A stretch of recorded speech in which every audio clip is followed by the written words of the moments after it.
The moment a married woman stops coming home, the marriage usually ended long before the driveway turned empty. I pulled into our subdivision at 11:48 p.m. with dried adhesive still stuck to my knuckles from a 12-hour commercial HVAC install outside Katy. My shoulders ached. My phone battery sat at 4%. All I wanted was a shower and 6 hours of sleep before the next job site meeting at 7 o'clock. Then I saw Claire's side of the garage empty. That alone meant nothing. Her company held networking dinners twice a month, and half her career existed inside rooftop bars and polished hotel lounges filled with people who used words like synergy and market positioning with straight faces. But the kitchen lights were off. Her overnight tote sat missing from the mudroom bench, and the security panel showed the front door armed at 8:14 p.m. I set my tool bag down slowly and opened our home app. My stomach tightened before the footage even loaded. The porch camera showed Claire stepping outside at 8:12 wearing a black dress I'd never seen before. Tight sleeves, gold earrings, hair pinned up higher than usual. She moved fast, checking her phone twice before walking toward the curb. 30 seconds later, a black Escalade rolled into frame. Tinted windows, Texas plates. She climbed in without hesitation. The SUV pulled away before the headlights fully hit the driveway. I replayed the clip 3 times, then 4. My thumb zoomed into the reflection along the passenger side door. Chrome wool package. Dealer badge from Sugarland. My chest went cold because I recognized that truck. Mark Reynolds drove the same model. Regional sales director. 45. Perfect haircut. Rolex Submariner. Teeth so white they looked artificial under restaurant lighting. I met him twice at Atlas Digital holiday events. The kind of man who shook your hand while scanning the room for somebody richer. Claire once called him aggressively ambitious. I remember the exact phrase because she laughed when she said it. At the time, I laughed too. I opened our shared Amex account on my phone. 2 charges hit after 9 p.m. One at the Dominion Steakhouse downtown. Another at Hotel Grand Monarch Valet. Parking. My jaw locked hard enough to hurt. Claire told me she had a women's networking mixer in the Woodlands. The Grand Monarch sat 30 miles south in downtown Houston. I leaned against the kitchen counter and stared at the transaction history while the refrigerator light washed across the marble island she picked out last spring. $800 for marble countertops. $14,000 for kitchen renovations. 30-year mortgage under my credit profile because her debt-to-income ratio spiked after the Lexus lease renewal. Funny how marriage turns into accounting once trust starts rotting. I checked Find My iPhone next.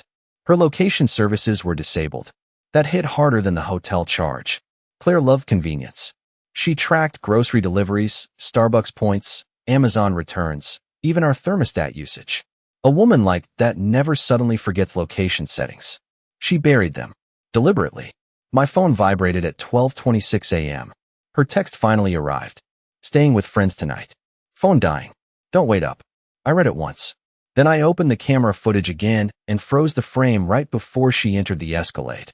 In the reflection of the rear passenger window, I spotted a man stepping out from the driver's side. Broad shoulders, navy blazer, silver watch catching the porch light, and wrapped around his wrist sat the exact braided leather bracelet Claire bought Mark for Secret Santa last December. I slept for maybe 40 minutes stretched across the living room couch with Claire's porch camera footage paused on my television screen like evidence in a courtroom nobody else knew existed. By 5:52 a.m., my brain stopped chasing excuses and started building timelines instead. I opened my laptop, plugged in the external drive I used for HVAC client contracts, and created a folder under a fake invoice label. Men who work with systems learn one thing fast. Patterns expose failures long before the collapse reaches the surface. Marriage works the same way. I exported the security footage first, then screenshots, then transaction records from our shared accounts. I labeled everything by timestamp. Precision calms panic. At 6:17, my phone vibrated. Again. Claire. This time the message arrived longer. Please do not make this harder than it already is. I need time to think clearly. I will explain later. I read the text twice. Every sentence carried the same polished corporate tone she used during quarterly presentations. Clean wording. Controlled emotion. Zero accountability. Then I noticed the attachment icon underneath the message. One image. My thumb hovered over it for half a second before opening it. Claire sat inside a hotel suite wrapped in one of those oversized white monarch robes rich people pretend feel luxurious.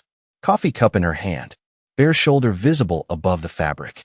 She aimed the camera toward the skyline behind her like somebody documenting a vacation. But she sent it too fast.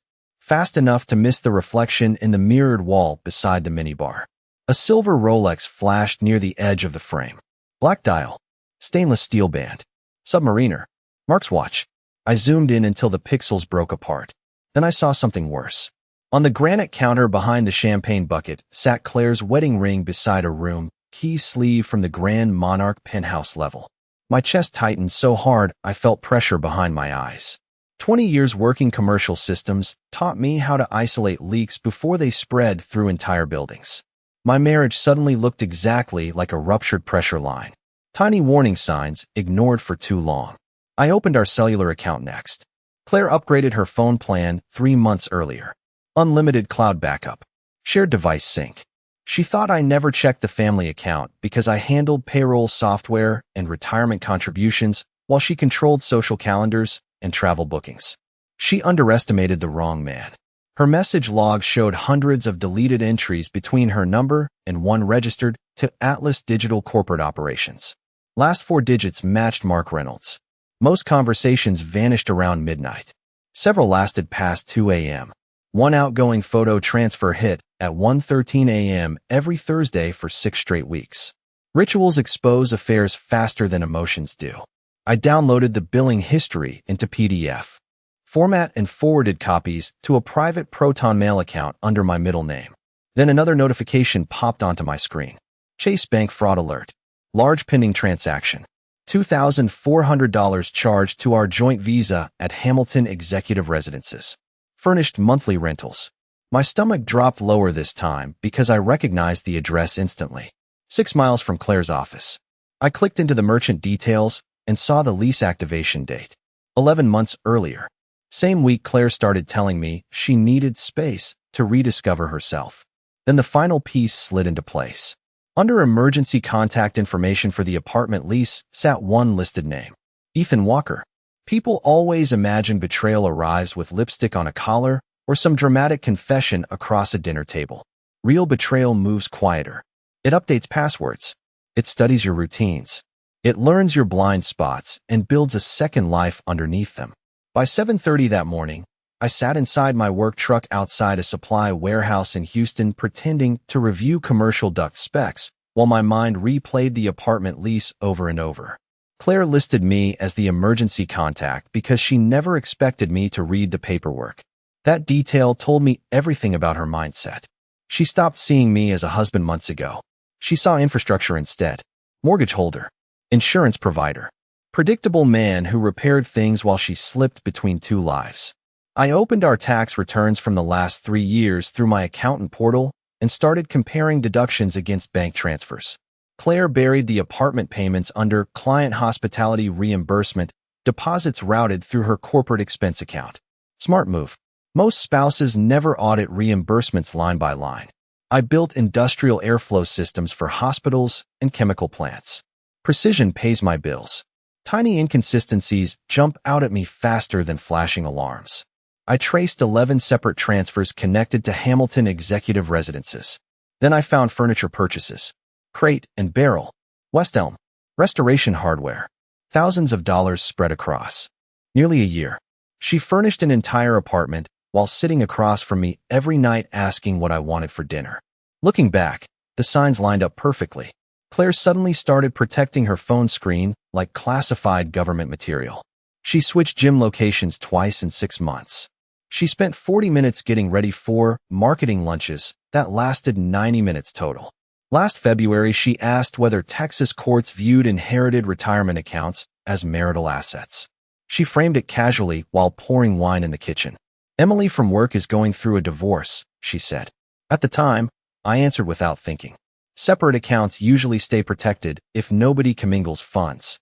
Her eyes sharpened for half a second after I said it. I remember that expression clearly now. Calculation disguised as curiosity. Around 10 a.m., Claire finally called. I let the phone ring 4 times before answering. Hey, she said softly, voice wrapped in fake exhaustion. I just need a little breathing room. I stared at the steering wheel while she talked. She sounded calm because she believed she controlled the board already. Affairs thrive on arrogance once secrecy survives long enough.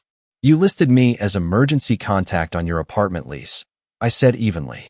Silence hit instantly. Then a sharp inhale. Tiny. Fast. Human beings reveal more through pauses than words. Claire recovered quickly, though. Ethan, I can explain that. You already did, I replied. 11 months of explanations. Another silence. Heavier this time. I heard movement on her side of the line. Fabric rustling. A distant male voice speaking low in the background. Mark. My grip tightened around the phone hard enough to ache. Claire lowered her voice immediately. Please do not do something emotional. That sentence almost made me laugh. Emotional. Like she viewed betrayal as a spreadsheet issue needing professional management. I am heading into a job site, I said. Talk later. Then I hung up first. That mattered more than I expected. Small shifts in control changed the temperature of conversations fast.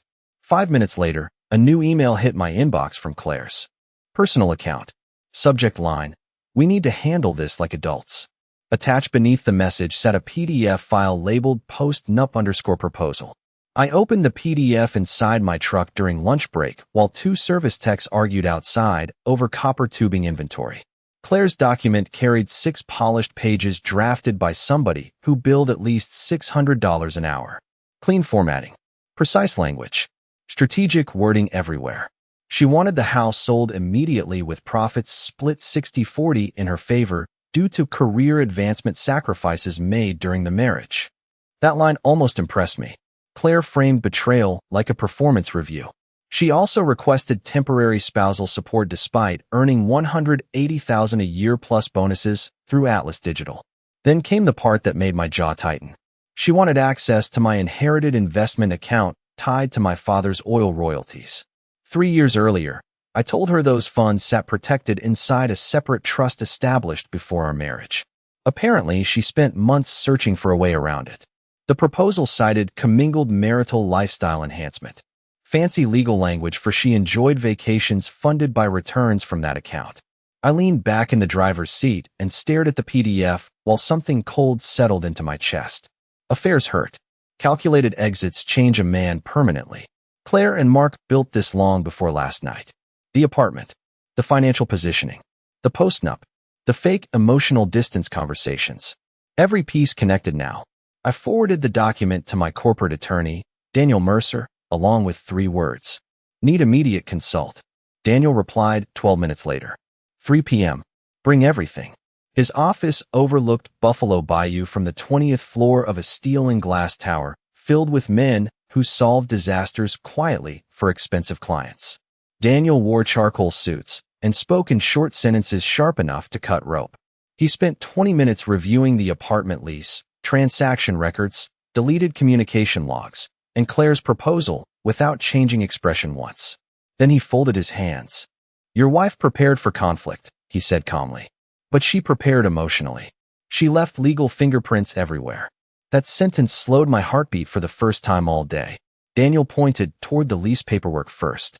Claire used marital funds for a concealed residence tied to an ongoing affair. Texas courts hate financial concealment during marriage disputes. Then he moved toward the post-nup draft. She sent this after exposure, he said. That timing matters. He asked whether Claire accessed my inherited accounts directly. Never, I answered. Daniel nodded once. Good. Keep it that way. Then he slid a yellow legal pad across the desk and started building a strategy line by line. Freeze joint credit expansion. Separate payroll deposits immediately. Document every communication. Avoid emotional confrontation. Preserve evidence chain integrity. Quiet men with organized paperwork win ugly divorces every day in America. Daniel understood that better than anybody. One more thing, he added while closing the folder. Expect escalation once she realizes you are documenting instead of reacting. He turned his monitor toward me next. Public corporate profile page for Atlas Digital Executive Leadership. Mark Reynolds smiled back, wearing that same expensive confidence I remembered from company dinners. Married. 2 teenage daughters. Board member at a Houston nonprofit. Then Daniel clicked into another file. Property records. Mark purchased a luxury condo downtown 8 months earlier through an LLC registered under his brother's name. Same timeline as Claire's apartment lease. Parallel exits. Coordinated planning. My stomach tightened again because the pattern felt bigger now. Claire never drifted into this affair emotionally. She built an operational partnership with a man already preparing his own escape route. Daniel printed several pages and slid them toward me. "You have leverage," he said quietly. "The question now is whether your wife understands that yet." Right then my phone lit up across the desk. Claire again. But this time the message came with a single photo attachment. My empty closet at home. I stared at the photo of my empty closet for a long 10 seconds before responding. Claire framed the shot carefully. Empty hangers pushed apart. Shelf space cleared. Traveled duffel gone. She wanted the image to feel symbolic. Final. Like she already controlled the emotional narrative. What she missed sat in the bottom left corner near the shoe rack. My grandfather's old lockbox. Heavy steel. Combination dial. Still untouched. Claire spent 11 months planning exits and asset positioning, yet never learned what actually mattered inside our marriage. I typed one sentence back. "You forgot something." Then I muted the conversation thread entirely. Daniel watched me slide the phone face down across his conference table. "Good," he said calmly. Silence pressures people faster than arguments. He spent the next hour restructuring my financial exposure with surgical precision. We opened a fresh operating account under my LLC tied to commercial contracting work, redirected incoming payroll deposits, froze joint line of credit expansion, flagged unusual withdrawals with Chase fraud prevention. Every move stayed legal. Clean paperwork wins wars before courtrooms ever fill up. Daniel also pushed harder on one issue. "Your wife believes she controls information flow," he said. "Break that advantage quietly." By 6 p.m., I sat inside Hamilton Executive Residences parked 2 floors below Claire's apartment unit, with a coffee growing cold in my hand and a printed tenant directory folded beneath my center console. Daniel hired a private investigator named Susan Keller 3 hours earlier. Former forensic accountant. Gray bob haircut. Sharp eyes. She moved through corporate fraud cases the way mechanics move through engine diagrams. Efficient. Emotionless. Susan handed me a thin folder before leaving the garage. "Your wife used company reimbursement accounts to fund travel with Reynolds," she said. "But that is not the interesting part." She pointed towards several highlighted transfers tied to Atlas Digital vendor payments. Large sums moved through Shell Consulting invoices connected to Mark's Condo LLC. "Your wife likely knows," Susan added. "Maybe participated indirectly." That shifted the ground beneath me again. Affairs destroy marriages every day. Financial misconduct destroys careers. I rode the elevator to the 12th floor after Susan left. Calm. Steady. Controlled breathing. I wanted answers now more than rage. The hallway smelled like expensive detergent and staged luxury. Apartment 1208 sat near the corner facing downtown. I knocked once. Silence. Then movement inside. Claire opened the door halfway, wearing leggings and one of my old college sweatshirts she used to sleep in years ago. That detail hit harder than expected. Her face lost color immediately when she saw me standing there holding the tenant payment records. "Ethan," she started softly. Then Mark stepped into view behind her carrying 2 wine glasses. Expensive watch. Perfect posture.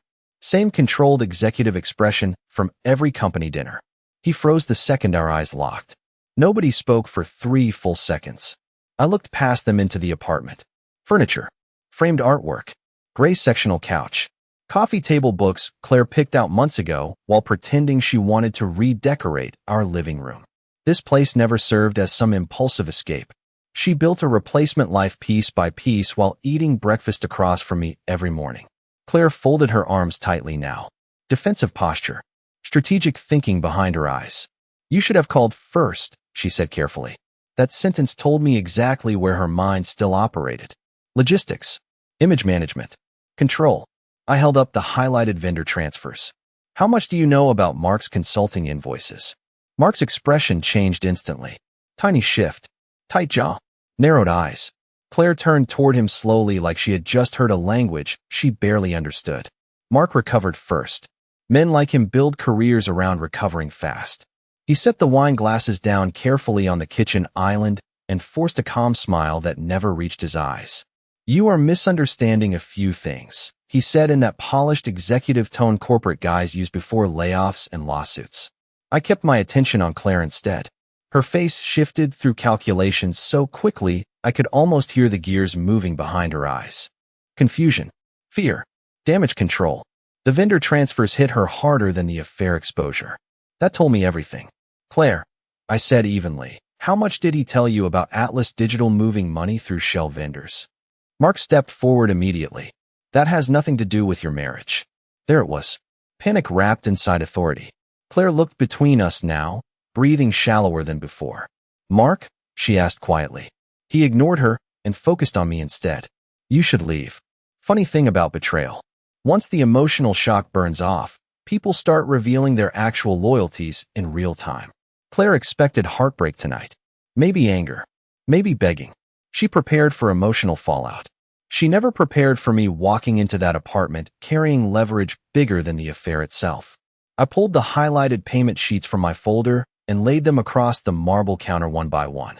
Hamilton rent payments routed through Atlas Consulting reimbursements, I said calmly. Luxury condo purchased under Reynolds Property Holdings, LLC. Vendor invoices tied to companies sharing the same registered mailing address. You really should have separated the paperwork better. Claire picked up the pages slowly. Her eyes scanned the numbers, then the names, then the addresses. Color drained from her face completely this time. Mark, she whispered again, weaker now.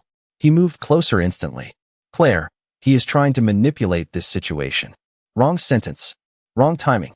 Her head snapped toward him hard after that. Manipulate, she repeated sharply. You told me the reimbursements were approved executive retention incentives. There it was. The crack. Tiny. Sharp. Fatal. Mark saw it too. His jaw tightened immediately. Keep your voice down, he muttered under his breath. I almost laughed hearing that. Two people who spent nearly a year building a secret life suddenly looked like strangers sharing a collapsing elevator.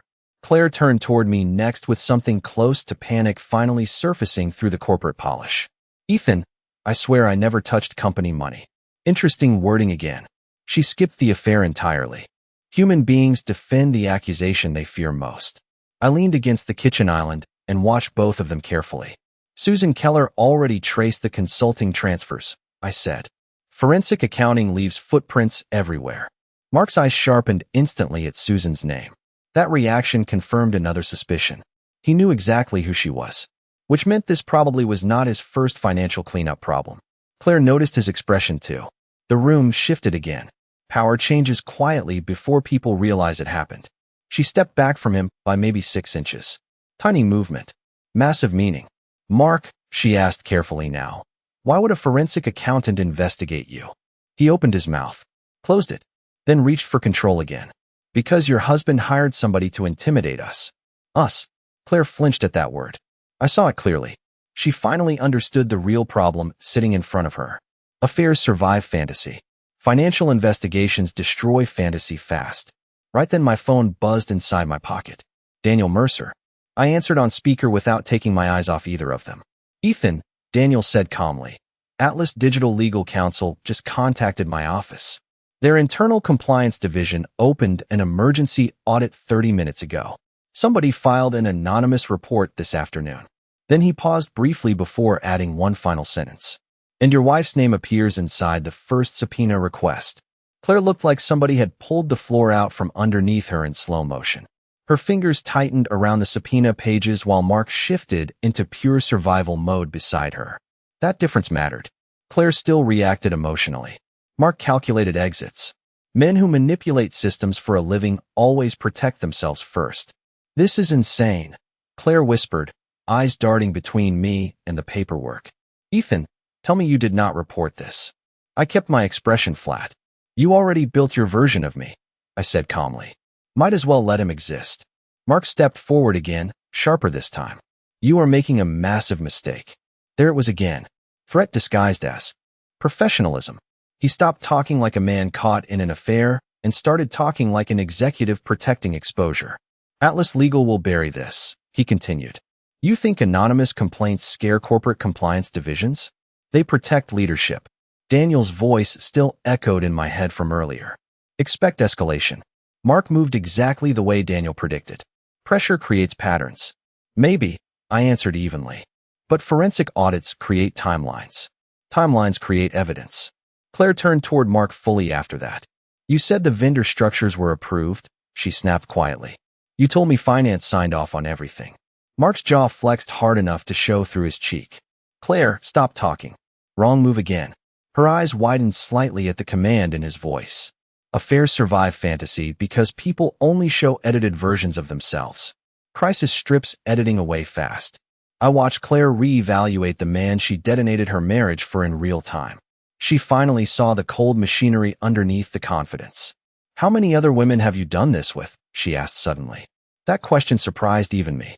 Mark exhaled sharply through his nose. This is exactly why emotional people should stay out of business problems. Emotional people. Claire flinched again. Every sentence he spoke pushed her farther away from him and closer toward panic. I stayed silent and let him destroy himself. Silence remains the sharpest weapon inside collapsing relationships. My phone buzzed again. Susan Keller this time. I stepped a few feet away and answered quietly. I found something else, she said immediately. Mark Reynolds filed preliminary asset protection paperwork 6 weeks ago through a family attorney in Dallas. He expected litigation before your wife even moved into this apartment full-time. I closed my eyes briefly after hearing that. 6 weeks. Claire still believed she shared some grand romantic escape plan with him. Meanwhile, Mark prepared legal armor behind her back the same way she prepared hers behind mine. Layers inside layers. Betrayal nesting inside betrayal. Send everything to Daniel, I said. Then I hung up and turned back toward the apartment. Claire stood near the island now with tears sitting in her eyes for the first time since this started. Not dramatic crying. Just quiet realization creeping across her face like frost. What did he say? She asked me softly. I looked directly at Mark while answering her. He protected himself before protecting you. Mark grabbed his car keys immediately after that. Fast movement. Controlled breathing. Executive survival instincts kicking in. I am calling my attorney, he muttered. Then he headed toward the door without looking at Claire once. She stared after him in stunned silence, while the apartment suddenly felt much larger around both of us. Funny thing about affairs. People imagine passion destroys marriages. Usually ego does the real damage. Mark reached the front door and stopped suddenly after checking his phone screen.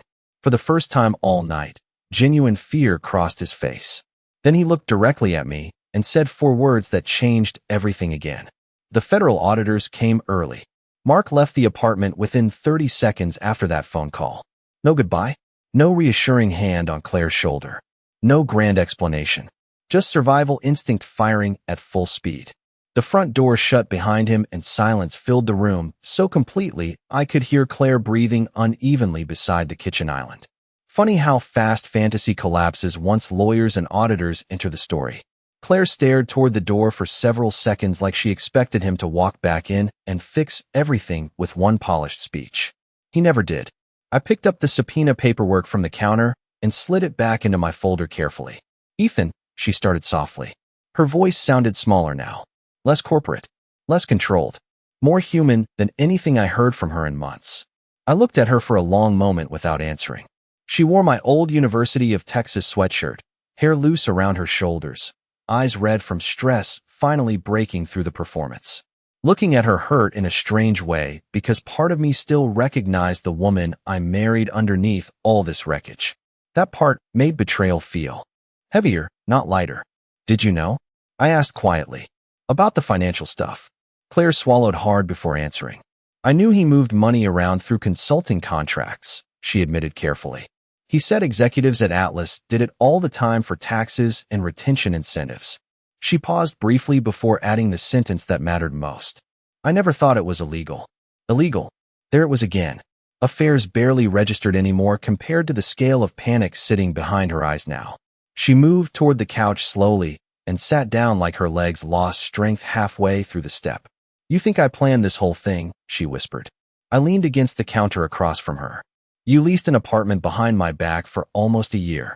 Because I felt trapped, she snapped suddenly, emotion cracking through at last. Every day felt scheduled. Predictable. Work. Bills. Mortgage. Lawn care.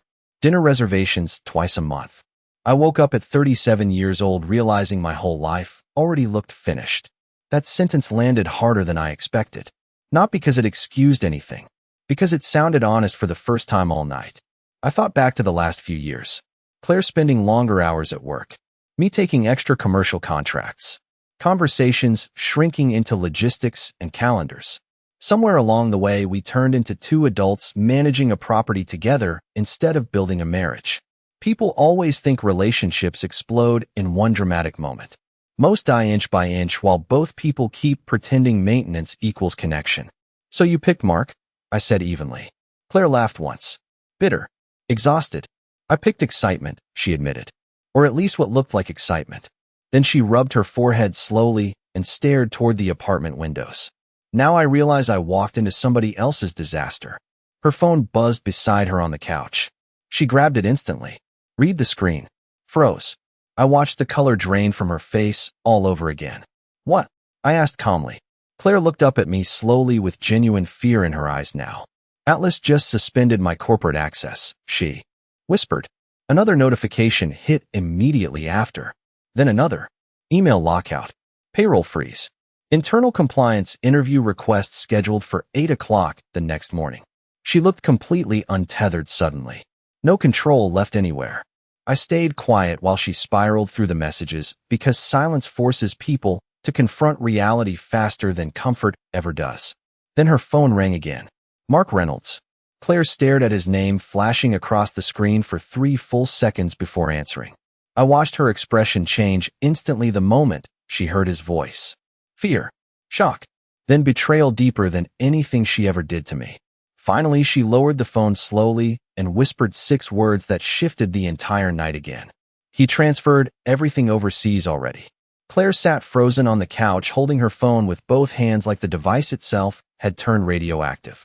Her breathing shortened. Her eyes kept scanning the same message thread over and over as if repetition might change reality. Mark emptied accounts, shifted assets overseas, and disappeared the second pressure touched him. Clean exit. Calculated timing. Corporate predators always study escape routes before anybody else notices the fire. I watched Claire finally understand the role she actually played in his life. Temporary excitement. Useful distraction. Collateral damage. How much money? I asked quietly.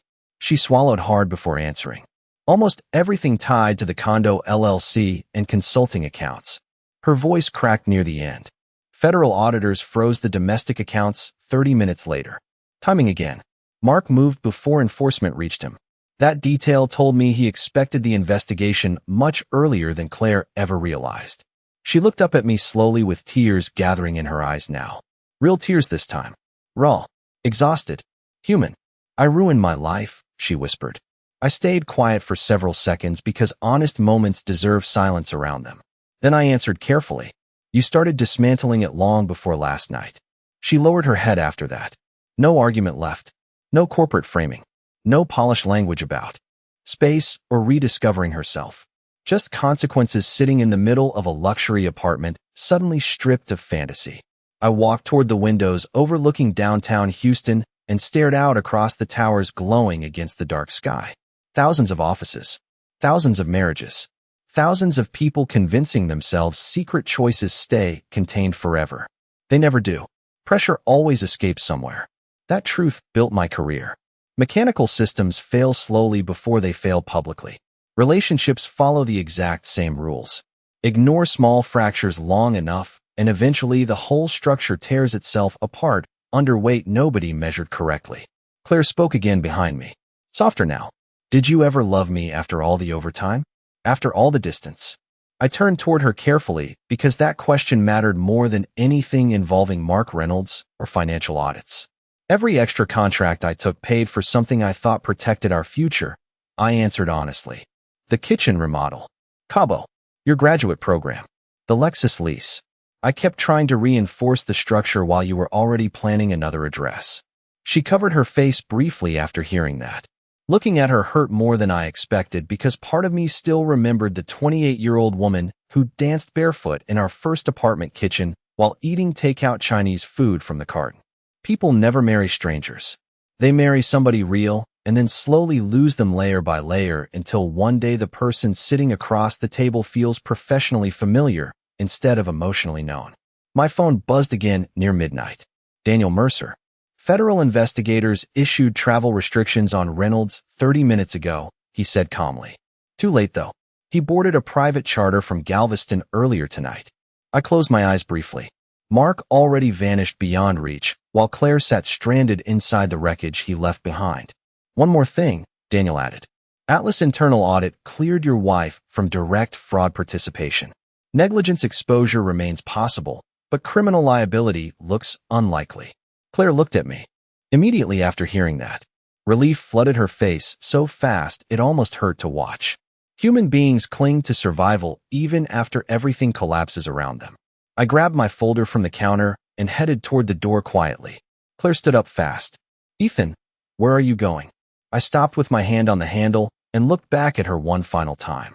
Home, I said calmly. Somebody should still protect what is left of it.